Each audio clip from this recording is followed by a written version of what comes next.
ब्रह्ममुरारिसुरार्चितलिङ्गं निर्मलभासितशोभितलिङ्गं जन्मजदुःखविनाशकलिङ्गं तत्प्रणमामि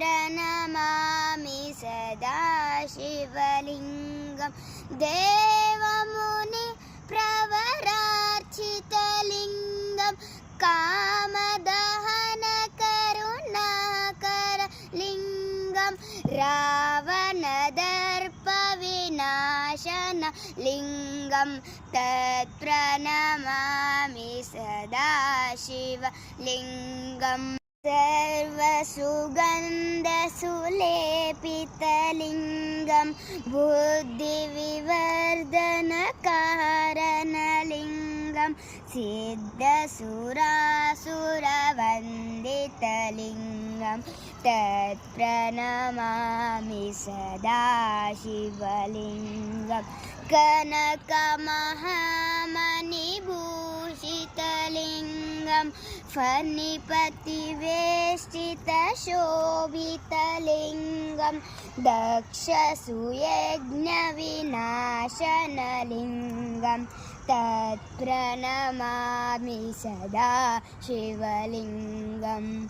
कुङ्कुमचन्दनलेपितलिङ्गं पङ्कजहारसुशोभितलिङ्गं सञ्चितपापविनाशनलिङ्गं तत्प्रणमामि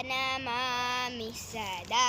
शिवलिङ्गं देवगणार्चितसेवितलिङ्गं भावैर्भक्तिभिरेव च लिङ्गं दिनकरकोटिप्रभाकरलिङ्गं तत्प्रणमामि सदा शिवलिङ्गम् गदलोपरिवेष्टितलिङ्गं सर्वसमुद्भवकारणलिङ्गम् अष्टदरिद्रविनाशनलिङ्गं तत्प्रणमामि सदा शिवलिङ्गम्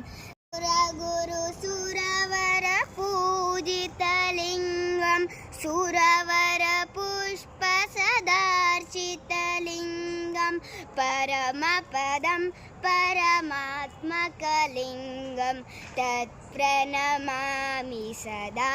शिवलिङ्गं लिङ्गाष्टकम् इदं पुण्यं यः पठेत् शिवसन्निधौ शिवलोकमवाप्नोति शिवेन सह मोदते।